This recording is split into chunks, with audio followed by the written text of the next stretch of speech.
Jason wiped the sweat from his brow as he bent down to pick up the last 2x4 from the back of his truck. The August sun bore down on him, making the simple task of unloading would feel like a full day's work. He glanced over at his 6-year-old daughter, Emily, who sat on the porch steps of their small rental house, humming to herself as she traced patterns on the dusty wooden boards. "You holding up okay, kiddo?" he asked, forcing a smile. Emily looked up and grinned. "I'm good, Daddy, just high." Jason chuckled, though the exhaustion in his bones made even that feel heavy. Money was tight, tighter than he liked to admit. He'd been picking up side jobs where he could, but work had been slow. His old truck needed new tires, rent was due in a week, and he was still behind on the electric bill. He had just enough left in his account to get them through the next few days, but after that, he wasn't sure. As he stacked the wood by the side of the house, he noticed his elderly neighbor, Mrs. Walker, standing near her broken fence. She was a frail woman, probably in her late 70s, with silver hair neatly pinned back and a sun hat perched on her head. She had always been kind to him and Emily, occasionally bringing over cookies or small treats for his daughter. But today, she looked troubled. Jason walked over, wiping his hands on his jeans. "Everything okay, Mrs. Walker?" She sighed, looking at the fence. "Oh, Jason, I hate to ask, but do you know anything about fixing fences? This windstorm last week did a number on it, and I don't think I have the strength to fix it myself." Jason examined the damage. A few of the wooden slats were completely missing, and the rest leaned at an awkward angle. It wasn't the worst he'd seen, but it would take some work to get it standing properly again. "I can fix it," he said without thinking. Mrs. Walker's eyes brightened. "Oh, I'd be happy to pay you." "No need," Jason interrupted, shaking his head. "You've done plenty for Emily and me. Consider it a favor." Her lips pressed together in a soft smile. "That's very kind of you, Jason, but are you sure? I don't want to take up your time." "I've got time," he assured her. Emily ran over, tugging at his sleeve. "Can I help, Daddy?" Jason ruffled her hair. "You sure can. You can hand me the nails when I ask for them." Mrs. Walker clapped her hands together. "Well, in that case, let me bring you both some lemonade." As she disappeared inside, Jason got to work. The heat made the job harder, but he focused on the task at hand, grateful for something to keep his mind off his own troubles. Emily sat nearby, watching him intently, handing him nails whenever he asked. An hour passed, then another. Mrs. Walker came out occasionally to check on him, making sure he had water and offering small words of encouragement. Jason could tell she was the kind of person who cared deeply about others. She reminded him of his own grandmother, who had always insisted on feeding anyone who walked through her door, no matter how little she had. By the time the sun started to dip in the sky, the fence was sturdy once again. Jason stepped back, wiping his hands on his jeans. "There," he said, satisfied. "That should hold up just fine now." Mrs. Walker beamed. "Oh, Jason, it looks wonderful. Thank you so much." Emily clapped her hands. "We did it, Daddy." Jason laughed. "We sure did, kiddo." Mrs. Walker looked at him thoughtfully. "You didn't have to do this, you know." Jason shrugged. It was the right thing to do. She nodded slowly, as if considering something. "Jason, would you and Emily stay for dinner? I made a roast, and I'd love the company." Jason hesitated. He didn't want to impose, but he also knew there wasn't much food left at home. A warm meal sounded like a blessing. "We'd love to," he finally said. Mrs. Walker's smile widened. "Wonderful. Come on in, then." As they stepped inside, Jason had no idea that fixing this fence would change his life in ways he never expected. Dinner at Mrs. Walker's house was unlike anything Jason had experienced in a long time. Her home smelled of roasted meat, buttered vegetables, and warm bread fresh from the oven. Jason couldn't remember the last time he had such a well-cooked homemade meal. Emily's eyes lit up as she took in the spread on the dining table. Golden brown roast beef, mashed potatoes with gravy, green beans, and a basket of warm rolls. "You really didn't have to do all this, Mrs. Walker," Jason said as he helped Emily into a chair. "Nonsense," she replied with a gentle smile. "You did me a great kindness today, and this is the least I can do in return. Besides, I love having company." Jason understood that feeling all too well. Since his wife had passed away 3 years ago, it had been just him and Emily. And while he loved his daughter more than anything, the loneliness had settled in his bones like an old ache. Something about sitting at Mrs. Walker's table, with the warmth of a home-cooked meal and the sound of quiet conversation, made him realize just how much he missed moments like these. As they ate, Emily chatted happily with Mrs. Walker, telling her all about her favorite books and how she wanted to be a teacher when she grew up. Mrs. Walker listened with genuine interest, nodding and asking questions that made Emily feel important. Jason watched them, a small smile tugging at his lips. After a while, Mrs. Walker turned her gaze to him. "How's work been treating you?" she asked. He hesitated for a moment before answering. "It's been slow. I pick up jobs where I can, but it's been tough lately." She nodded as if she already knew. "You're a hard worker," she said. "I could see that today. Not many people would take the time to fix an old woman's fence, just to be kind." Jason shrugged. "You've been good to me and Emily. It was the least I could do." Mrs. Walker looked thoughtful as she buttered a roll. "You know, my late husband ran a construction company. He always used to say that a man who works with his hands and his heart will never be without purpose." Jason thought about that for a moment. He had always enjoyed working with his hands. There was something satisfying about taking something broken and making it whole again. "You ever think about doing more steady work in carpentry?" she asked. Jason sighed. "I'd love to, but I don't have the right connections. Most of the steady jobs go to people who have been in the business longer." Mrs. Walker gave him a knowing smile. "Sometimes the right opportunities come when we least expect them." They spent the rest of the evening talking, sharing stories, and enjoying each other's company. By the time Jason and Emily left, the sky was dark, and the air had cooled. "Thank you for dinner," Jason said as he stood on the porch, Emily holding onto his hand sleepily. Mrs. Walker patted his arm.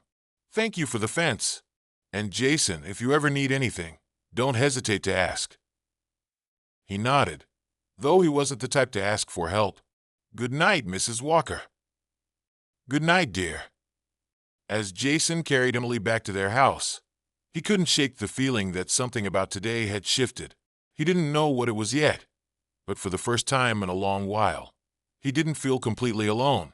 The next morning, Jason woke up early and got to work on the small repair jobs he had lined up for the day. He spent the morning fixing a leaky pipe for an elderly man across town, then patched up a broken step for a woman who had slipped on it the week before. The pay wasn't great, but it was enough to buy groceries for the next couple of days. As he was loading his tools back into his truck, his phone buzzed. He pulled it out and frowned at the unfamiliar number. "Hello, is this Jason Carter?" a deep voice asked. "Yeah, who's this?" "My name's Richard Lawson. I own a small contracting business in town. I got your number from Evelyn Walker." Jason's eyebrows shot up. "Mrs. Walker?" "That's right. She told me you did some work on her fence. Said you did a fine job and that you're a hard worker." Jason wasn't sure what to say. Yeah, I fixed it up for her." "Well, I've been looking for an extra hand on a few projects," Richard said. "It's nothing fancy, but it's steady work. Pays fair. If you're interested, I'd like to meet and talk about it." Jason's heart pounded. Steady work, the kind of job he had been hoping for. "When would you like to meet?" he asked, trying to keep his voice steady. "Tomorrow morning, if you're free. My office is on Maple Street, just past the hardware store. I'll be there." Jason said quickly, "Good. See you then." As he hung up the phone, Jason exhaled slowly, his mind racing. Mrs. Walker had done this for him. She had seen his work, seen his struggle, and without him even asking, she had reached out to someone who could help. He looked over at Emily, who was playing with a small doll on the porch steps. He thought about the way she had smiled at Mrs. Walker's dinner table, the way she had laughed without worry. Maybe, just maybe, things were starting to turn around. The next morning, Jason woke up earlier than usual, his mind already racing. The opportunity Richard Lawson had offered was exactly what he needed: steady work, fair pay, and a chance to build something long-term. He hadn't even met the man yet, but the fact that Mrs. Walker had spoken so highly of him was enough to make Jason hopeful. He moved quietly through the house, not wanting to wake Emily, as he made a pot of coffee. His hands were steady, but his chest felt tight. It had been a long time since he'd had anything close to a real job interview. Most of his work came from word of mouth and odd jobs, none of which required him to sit across from a business owner and prove himself. He took a deep breath and exhaled slowly. He could do this. By the time Emily woke up, Jason had already dressed in his cleanest work jeans and a button-up shirt. He helped her get ready for the day, making sure she had breakfast before dropping her off at a neighbor's house for a few hours. When he arrived at Richard Lawson's office, he took a moment to steady himself before stepping inside. The place was small but well-kept, with a few framed blueprints on the walls and a large wooden desk in the center. Behind it sat a broad-shouldered man in his late 50s, his graying hair neatly combed back. Richard stood as Jason entered, extending a hand. "You must be Jason Carter." Jason shook his hand firmly. "Yes, sir. Thank you for taking the time to meet with me." Richard motioned for him to sit. "Evelyn Walker speaks highly of you. Says you did good work on her fence." Jason nodded. "She's a kind woman. I was happy to help." Richard studied him for a moment before leaning back in his chair. "Tell me about your experience. What kind of work have you done?" Jason took a breath and explained his background. Not just the odd jobs, but the years he'd spent doing construction before Emily was born. He talked about the projects he'd worked on, the skills he'd picked up, and the kind of work he enjoyed most. Richard listened carefully, nodding every now and then. When Jason finished, there was a brief silence. "You've got a good work ethic," Richard finally said. "I can tell you take pride in what you do." Jason sat up a little straighter. "Yes, sir, I do." Richard tapped his fingers against the desk. "I won't lie to you, Jason. Times are tough. I don't have as much work as I used to, but I could use a man like you, someone reliable. The pay won't make you rich, but it's steady. If you're willing to put in the effort, I can promise you enough work to keep food on the table." Jason's heart pounded. "I'm willing." Richard nodded. "Good. Be at the job site tomorrow morning at 7. We're working on a renovation project. I'll start you with a trial period to see how you fit in with the crew. But if all goes well, we can talk about something more permanent." Jason stood, shaking Richard's hand once more. "Thank you. I won't let you down." Richard smiled. "I have a feeling you won't." As Jason walked out of the office, he felt a weight lift from his shoulders. Regular work. A real chance to get back on his feet. He couldn't wait to tell Emily. That night, as he tucked her into bed, she looked up at him sleepily. "Did you get the job, Daddy?" Jason smiled, brushing a strand of hair from her forehead. "I think so, sweetheart. I start tomorrow." Emily grinned. "That's good. I knew you would." Jason chuckled softly. "Oh yeah. How'd you know?" "Because you're the best," she said simply. Jason swallowed the lump in his throat and kissed her forehead. "Sleep tight, kiddo." The next morning, Jason arrived at the job site early. The renovation project was an older house that needed serious work: new flooring, drywall repairs, and a fresh coat of paint. Richard introduced him to the crew, a mix of men who had been with the company for years and a few younger guys just starting out. At first, Jason kept his head down, focusing on the work. He wanted to prove himself. He measured twice before cutting, double-checked his work, and made sure to ask questions when needed. By midday, Richard gave him an approving nod. "You work fast and clean," he said. "That's good. Keep it up." Jason nodded, his confidence growing. But just as things were starting to go smoothly, a problem arose. One of the younger workers, a man named Tyler, had been struggling with a section of drywall. Jason noticed him frowning as he tried to align the panels. Something wasn't right. The measurements were off by just enough to cause a headache later. Jason hesitated. It wasn't his place to correct someone else's work, but he also knew that leaving it as it was would create problems down the line. Finally, he stepped forward. "Hey, Tyler." The younger man looked up, his expression wary. "Yeah, I think your measurements might be a little off. Mind if I take a look?" Tyler bristled at first, but then sighed and handed Jason the measuring tape. Jason quickly checked the numbers, then showed Tyler where the mistake was. "I did the same thing my first time," Jason admitted with a small smile. "It's an easy fix." Tyler exhaled and nodded. "Thanks, man. I appreciate it." By the end of the day, Jason felt good. He had worked hard, proven himself, and even helped a coworker. When Richard handed him his first paycheck at the end of the week, Jason felt something he hadn't in a long time: stability. That weekend, he and Emily went grocery shopping without having to count every dollar. He made a full breakfast for the first time in weeks, eggs and bacon sizzling on the stove as Emily happily set the table. But the best moment came a few days later when Mrs. Walker stopped by with a small package.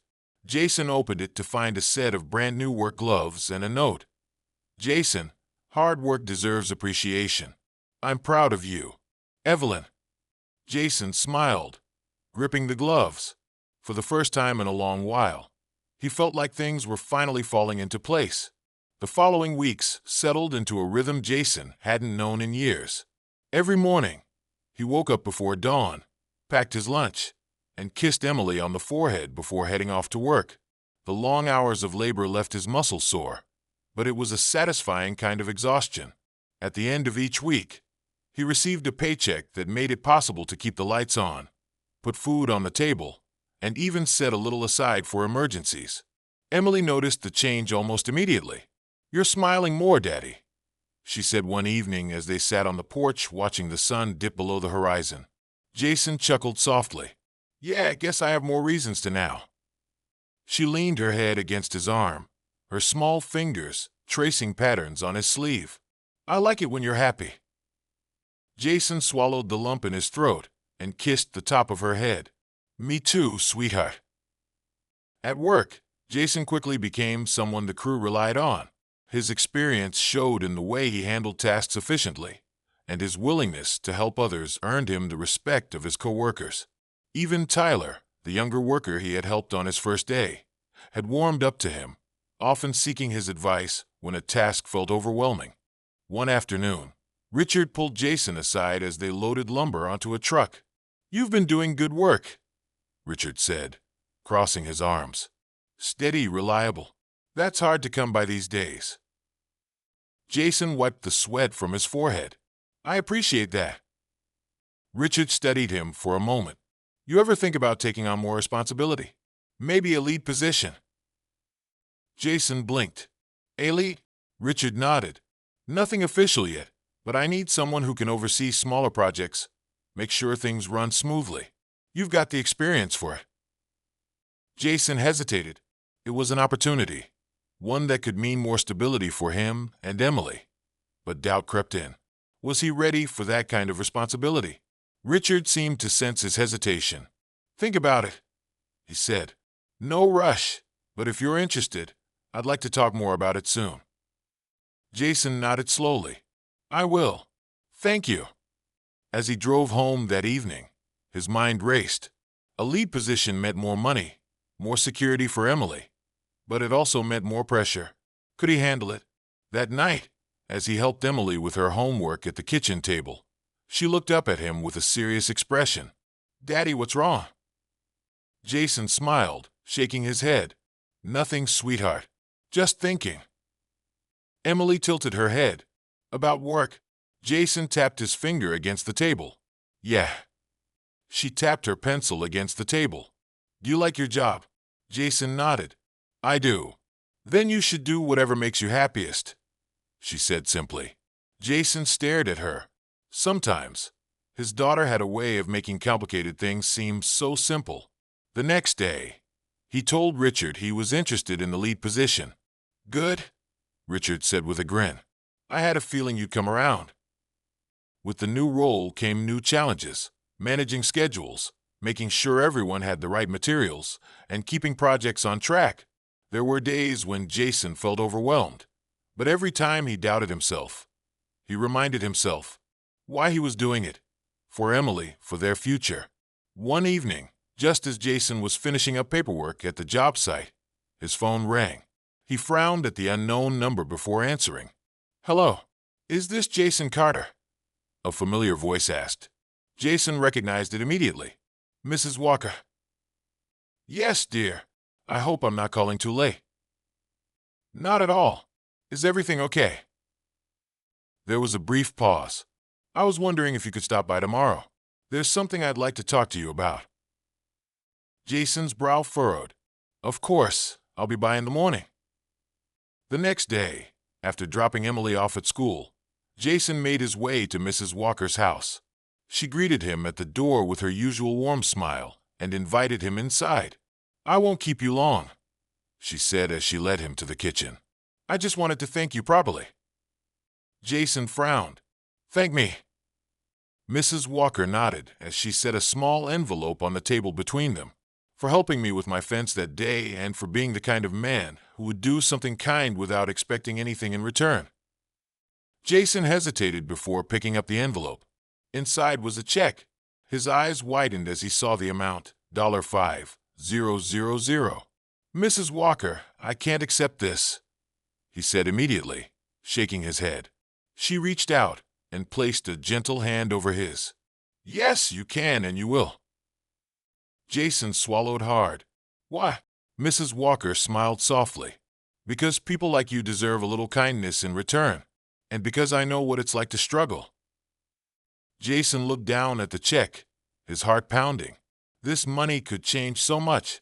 It could help him catch up on bills, put something aside for Emily's future. "I don't know what to say," he admitted. Mrs. Walker squeezed his hand. "Just promise me one thing." "Anything." "When the time comes, pay it forward." Jason nodded, his throat tight with emotion. "I will." That night, as he tucked Emily into bed, he held her a little longer, feeling the weight of everything that had happened. Things were changing. For the first time in a long time, the future didn't seem so uncertain. Over the next few months, Jason's life slowly transformed. The steady work, the leadership role, and the unexpected financial help from Mrs. Walker had given him and Emily a stability they hadn't known in years. He was able to pay off the overdue bills, replace the worn-out tires on his truck, and even start setting aside a small savings fund, not just for emergencies, but for the future. More than anything, though, Jason noticed the change in himself. He no longer woke up dreading the day ahead. He stood taller, more confident in his abilities. And Emily? She seemed lighter, happier, as if she could sense that the weight her father had been carrying for so long was finally lifting. One evening, as they sat on the porch watching the sky turn shades of pink and gold, Emily turned to Jason with a thoughtful expression. "Daddy." "Yes, sweetheart. Do you think we could get a house one day? A real one. Just for us?" Jason's heart clenched at the question. Their rental house was small, worn down in places, but it had been their home. Still, the idea of owning something of their own, a place where Emily could grow up without the fear of having to move, was something he had dreamed about too. "I think we can," he said, his voice steady. "Maybe not right away, but one day." Emily smiled and nodded as if she had never doubted it. As the weeks passed, Jason continued to work hard, proving himself in his new leadership role. Richard took notice, gradually trusting him with more responsibilities. One day, after they had finished a particularly tough renovation project, Richard pulled Jason aside. "You've done good work," he said, crossing his arms. "Better than good." Jason frowned slightly. "You mean?" I want to make you my foreman," Richard said. "It'll come with a raise, more responsibilities, but also more stability." Jason exhaled slowly, absorbing the offer. A year ago, he never would have imagined this moment. "I'd be honored," he said finally. Richard grinned and clapped him on the shoulder. "Good. I'll get the paperwork sorted out." That evening, Jason picked up Emily from school and took her out for ice cream, a rare treat. As they sat together in the small shop, Emily swinging her feet happily. Jason watched her with a full heart. "Guess what?" he said, tapping his spoon against the table. Emily looked up, curious. "What?" "I got a promotion today." Her face lit up. "Really?" Jason nodded. "It means things are going to be even better for us. We're getting closer to that house you were talking about." Emily grinned and held up her spoon. "Then we have to celebrate." Jason laughed, clinking his spoon against hers. "I think we already are." As they walked home that evening, Jason felt something he hadn't in a long time: peace. He knew there would still be challenges ahead, but for the first time, he felt ready to face them. A few days later, Jason stopped by Mrs. Walker's house, a bouquet of fresh flowers in hand. When she opened the door, she smiled warmly. "Well, this is a surprise," she said, stepping aside to let him in. Jason handed her the flowers. "I just wanted to say thank you for everything." Mrs. Walker accepted them with a knowing smile. "You've done well for yourself, Jason." "I had help," he admitted, "and I won't forget it." She set the flowers in a vase, her movements slow but steady. "Have you thought about how you'll pay it forward?" Jason nodded. "I have, and I will." Mrs. Walker smiled. "I don't doubt it." As Jason left her house that evening, he thought about how much had changed since the day he fixed her fence. He had come into her life thinking he was helping her, but in truth, she had helped him just as much. And one day, when the opportunity came, he would do the same for someone else.